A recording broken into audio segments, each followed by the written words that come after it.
Today, PipeWrench is going to take you through a sewage pipe jetting. A jetting is a process by which a pressurized water hose is fed through a sewage pipe with the goal of cleaning and clearing through clogs. First, Paul will feed a camera through the pipe to identify the source of the problem. As you can see, the pipe is dirty and needs to be cleared. With the problem identified, the jetting hose is prepped. The nozzle has 8 water spouts to clean and push itself through the pipe.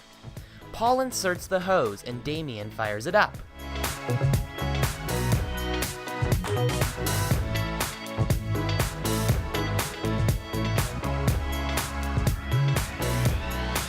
When the jetting is complete, Paul removes the hose and runs the camera again.